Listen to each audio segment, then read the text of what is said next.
Amy, welcome to Data Talk. Thank you, Mike. It's so good to be with you.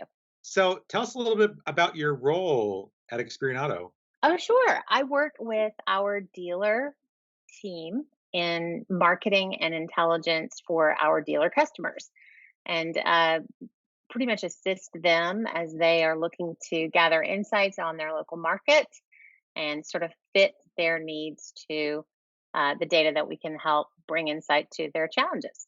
I think a lot of people might not even know that Experian has it. What can you share about the work we do to help dealers and people that are in the auto industry? Yeah, absolutely. I think our brand is so strong globally and, of course, here in North America. And I'm not so sure that consumers really consider the way that we assist in the dealer world. But our dealers certainly are very, very familiar with our brand as they're working with us to extend credit through their lenders and through their manufacturers. And then we also have a product that consumers engage with on the automotive side of the business called Auto Check, which provides vehicle history on all of the vehicles on the road. So we are a well-known sort of uh, set of data, if you will, within the automotive space. But a lot of times dealers don't understand and consumers don't understand how very much we power automotive experience data.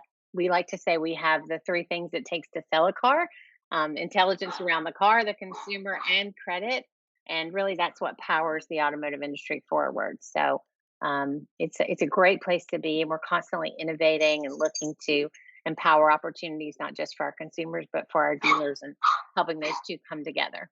Awesome. And I want to recognize your dog because we're all working from home right now and to check in to see how you're doing. And, life is happening in the background while we're all working. Yes, that's my very fierce 15-pound Maltipoo Murphy. So, tell us about this new auto dashboard. Yes, so it's our automotive market insights dashboard. This year has taught us a lot about how to sort of look forward amidst a bit of sort of turbulent times. And we've had in the automotive industry, we've had everything from business restrictions and factory shutdowns, and yet we've seen sales rebound back up to almost pre-pandemic levels. And so, really, we were inspired very early in the pandemic to bring as much data as possible to the dealer community. They drive their local communities. They are critical to the success of the workers in their local communities. And so, this is actually the second iteration of a dashboard designed purely to bring insight, give them insight to know what's happening and the power to act on it. And so we're bringing all of the various data sets so that hopefully our dealers can be more resilient and they can sort of scenario plan based on the data that we see. What's next, and how should we translate that into action at the local level? So it's multiple various dashboards and visualizations that take some of that exact data that we were just talking about, Mike, and really localize it, regionalize it, and then help dealers see if this trend repeats itself, what action should I take? So, those listening to the podcast, I'm actually on video with Amy looking at. Amy, can you describe, maybe for those lists, what this dashboard looks like, some of the buttons and things you can do to kind of drill in on some of the marketing data? Yeah, sure, sure. So critical to the success of any dealership is what does their inventory level look like? And we have seen in this sort of post-pandemic kind of change in the market, especially with the manufacturers beginning to lend help to the manufacture of ventilators, et cetera. There was a bit of an inventory shortage. So again, responding to the first and foremost issue on the minds of our dealers is where is the inventory? Where can we find certain makes and models as we look across the United States? And so we plot in sort of a heat map environment um, the concentration of auction volume. Where could a dealer go and find, for instance, if they are finding that they are running a little short on, a particular model or class of vehicle, where can they go to find more Hondas, for instance? And so this screen will light up and it'll literally show them the area of the country where that inventory exists in the greatest concentration. And then we also look at the trend of 2019 inventory volume at the auction level and compare that to 2020. And so the trend line shows, as one might expect, it's a pretty significant dip right as we sort of began some of the business shutdowns and restrictions. But then, you're beginning to see that trend back up above um, last year. So it's an interesting way again for dealers to scenario plan and have a readiness strategy to be more proactive when inventory shifts. So that's our first visual, and it's on the minds of many dealers now. Did you want me to move on, Mike, to some of the other insights Yeah, that we're bringing? yeah, I'd love if you can kind of walk us through the different tabs and features of this dashboard. Yeah, sure.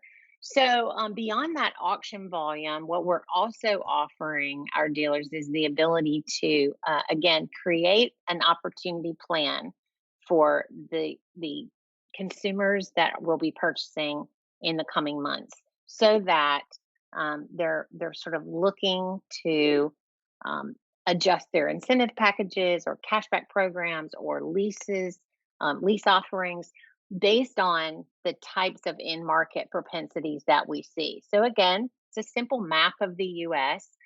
We can structure it by luxury or non luxury vehicles, and we can give a sense of okay, where do we see the most opportunity happening by state? And currently, the three states with the highest amount of opportunity are California, Texas, and Florida, but it's sort of not all that helpful or actionable to stop there. And so one of the things that the dashboard allows us to do is sort of look at the composition of those in market consumers. In Florida, for instance, there's a heavy number of off lease consumers, meaning they have a lease currently. They're going to need to make a decision in the next 12 months, and that number supersedes people who, for instance, no longer have are making a loan payment.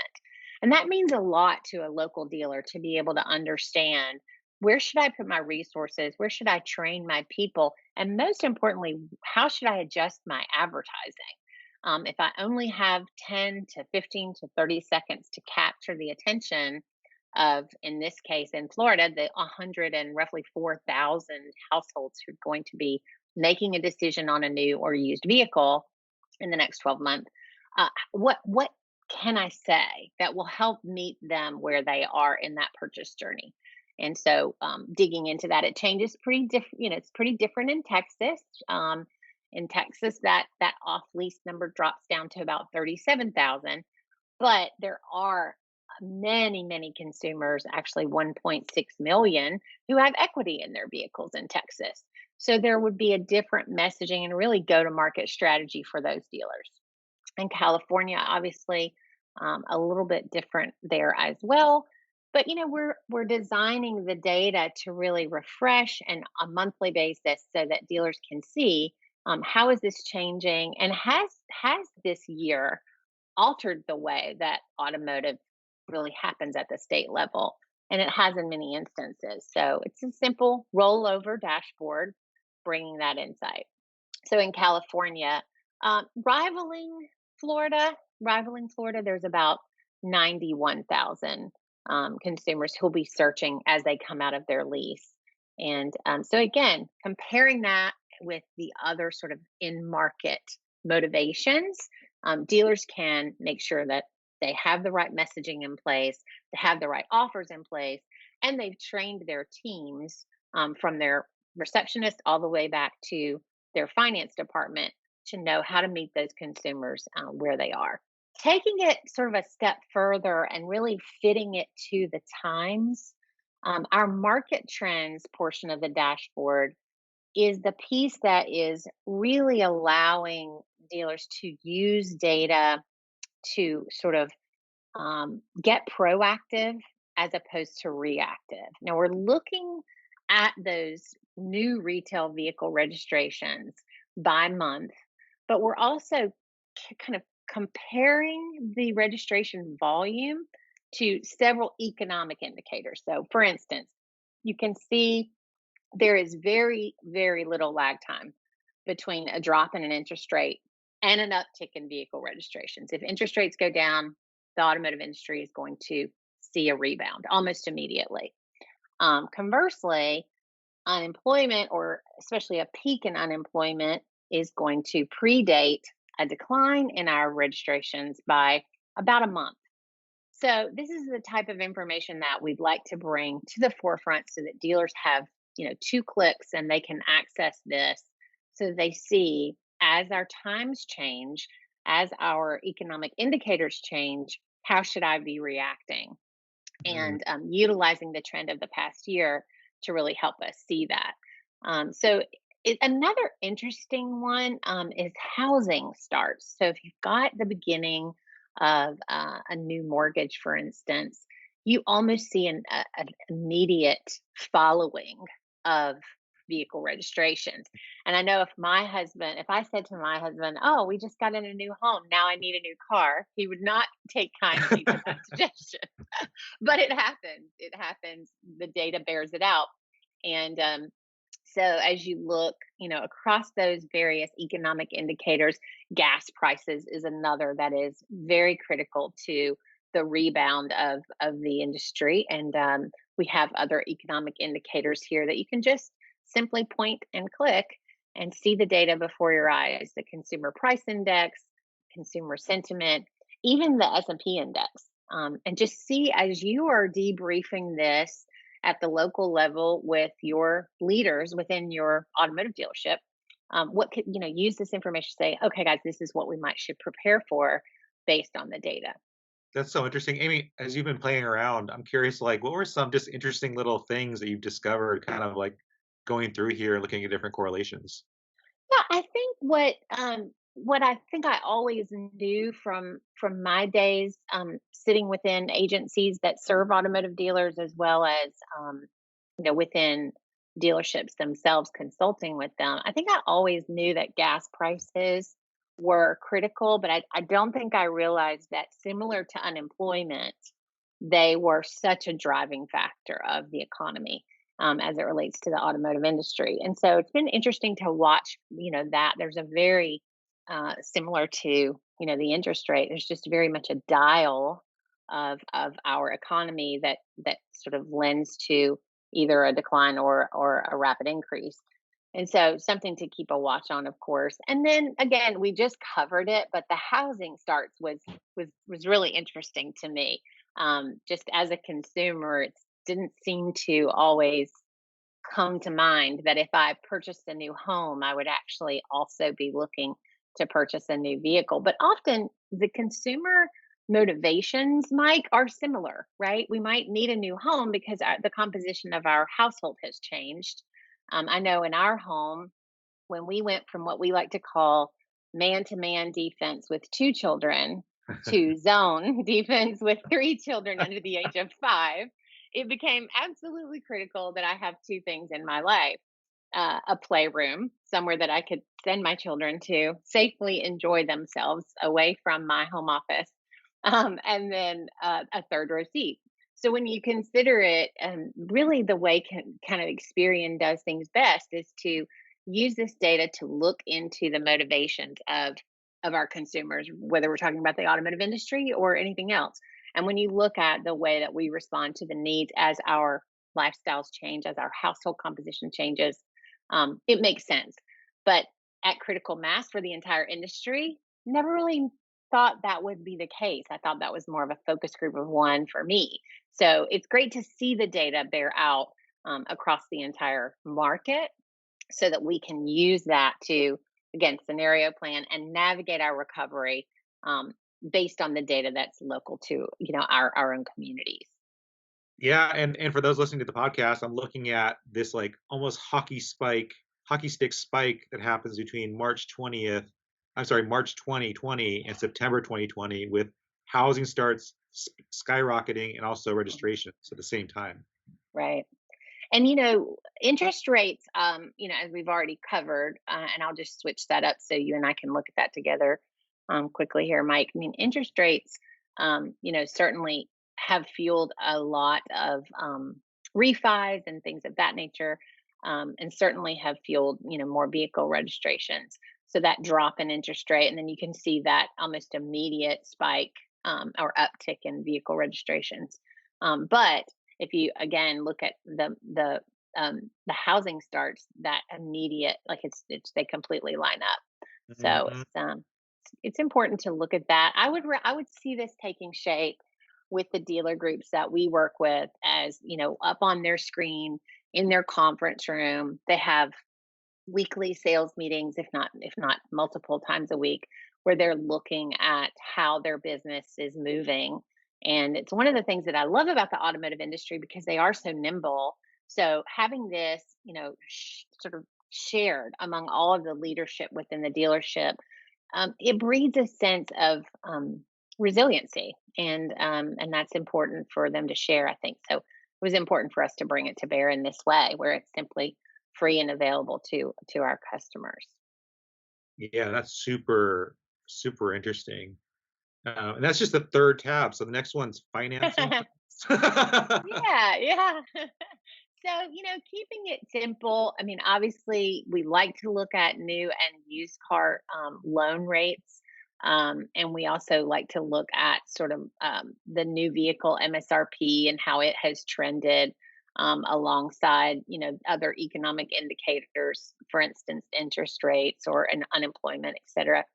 And it's a similar visual that's taking shape here as you look at the change month over month in each of these finance trends.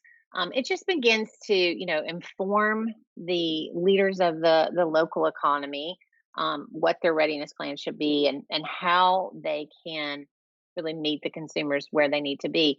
I always like to look at a used loan payment as well. Kind of is that, and you can see it's a much more steady line across the interest rates decline, but the used loan payment is only ticking up just a bit. So it'll be interesting to see if that changes, if the economic recovery kind of steadies itself.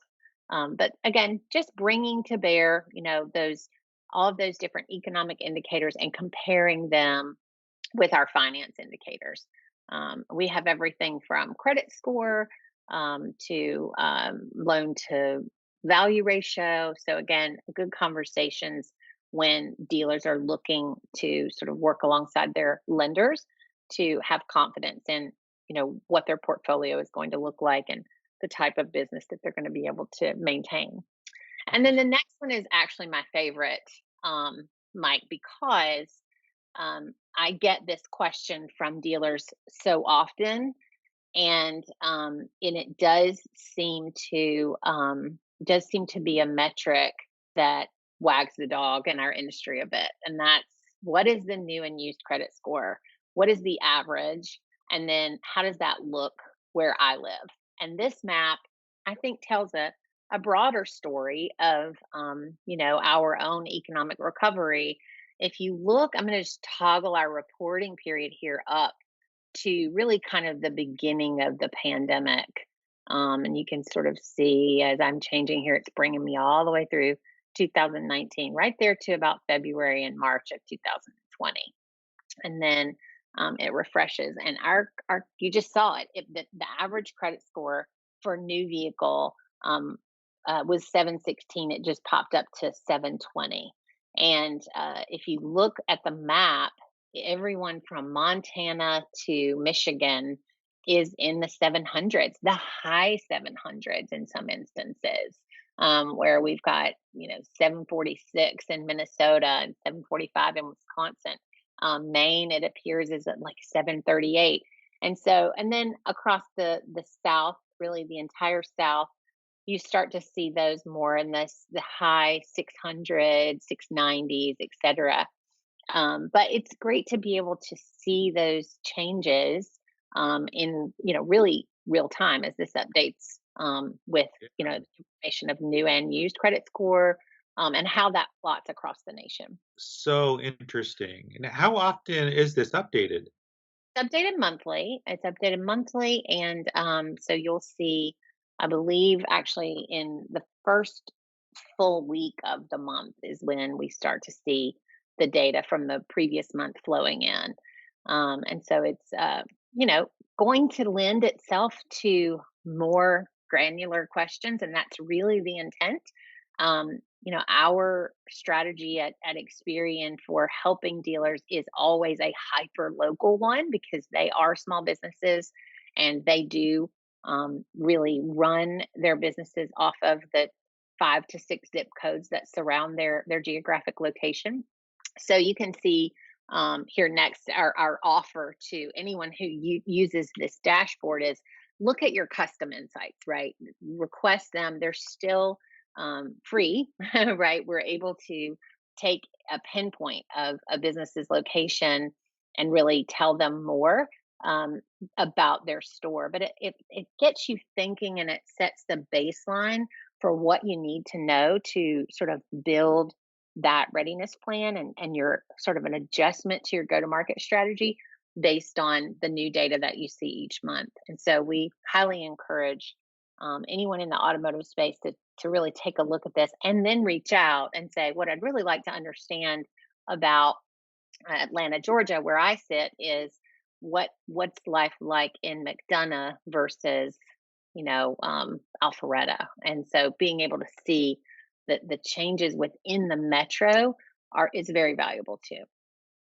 Amy, what are some of the common types of custom requests that dealers are asking for right now from this data? Yeah, yeah, really the quantification of that in market consumer.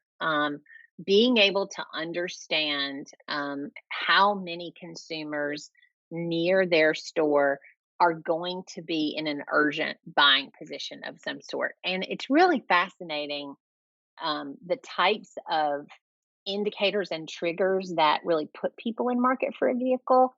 Mhm. The financing details that we have here, or I should say their position within whatever financing state they're in, whether that's end of loan or they're have equity in their vehicle, or again we've talked a great deal about lease maturity. But there are others that obviously send a consumer straight to the dealership, not the least of which ties into our vehicle history data. So if a consumer has had a recent vehicle incident, our dealers who are partnering with us through our automotive intelligence engine will be alerted to the fact that their customer just had a drastic change in their transportation needs. Mhm. And so by proactively knowing that, they can certainly look at the history of their relationship with that customer and see the type of vehicle that they're most likely to need. They can proactively secure that inventory for them so they have multiple choices.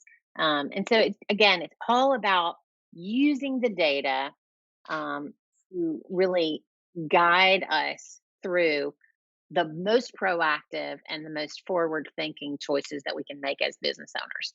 And so things like sending a student off to college, right? Seems like an obvious need for a person to be in a vehicle. But if a dealer had been making a lot of their plans and strategies around that in this year, a lot of our kids didn't go off to school. They don't need that transportation vehicle. So, again, adjusting based on the data and what you're seeing. Has there been any sort of, I mean, it's interesting seeing registrations going up and also new vehicle registrations going up during COVID, which I was thinking maybe would be going down as maybe less people are curious. Like, as you were looking at the data, do you see any reasons or insights into why? Was it mainly because interest rates were really low?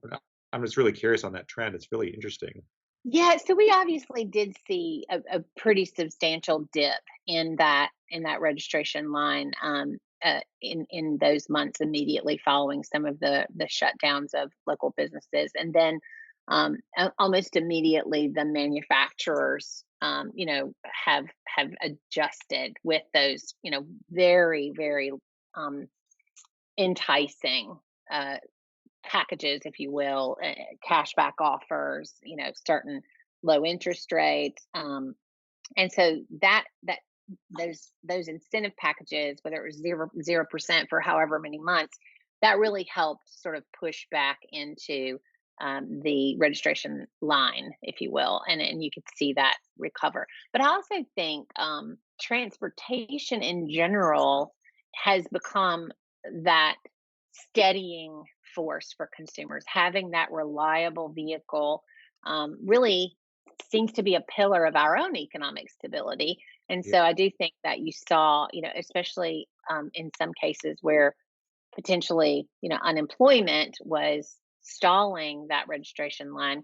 You also had, some people who would say, okay, well, the lack of reliability that I have in this vehicle is making me concerned about being able to, continue with whatever employment I might have. And so everyone just sort of reset, and you saw that. You could see that in some of our other reporting on, the state of the automotive finance. People just sort of looked at their credit as, I need this to be gold standard during turbulent times, and I want to be a little less, take a little risk out of the day to day of my life. And so it's uh, it's certainly important that we look at the numbers and watch them as we are still navigating all of this.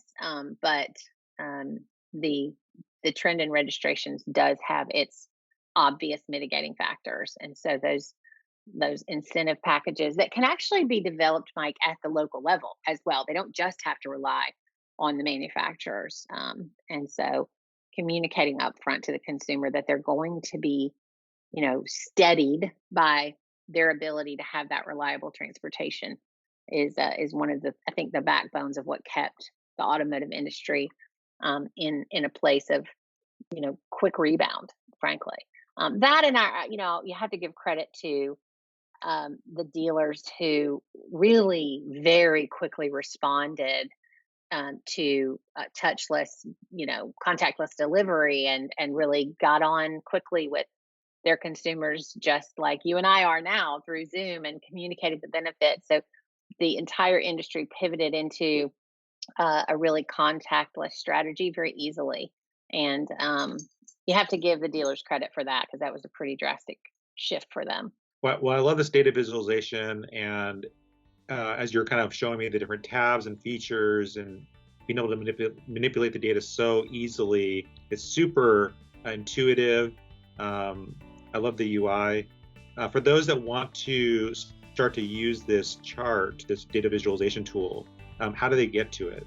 Yeah, Data. thanks, Mike. We'd love it if they would. It's simple. It's ex.pn and then /auto trends, and that will take you to our landing page, and you'll start to see those insights pop up. We just need you to give us a couple pieces of information, and then you can bookmark the page and come back to it as often as you like as the data updates. Awesome. And I'll put that URL in the show notes of the podcast, as well as on the Data Talk blog, so people can go right over to it. Again, it's ex.pn/auto trends. Amy, thank you so much for sharing the update on the Auto Trends dashboard and for being on Data Talk. Great spending time with you, Mike. Thank you. Thank you so much for listening to this episode of the Data Talk podcast. We share new shows every week, and you can find the full catalog of previous episodes, including YouTube videos, on our Experian news blog. You can get access to the full catalog by going to experian.com/datatalk. And we always love hearing from our community, so if you have any comments or suggestions for future shows or guests you'd like to hear from, please let us know. You can leave a comment on iTunes, or you can reach out to us on Twitter at Experian Data Lab. You can also email me directly. My email is michael.delgado@experian.com. Take care, and we'll chat next week.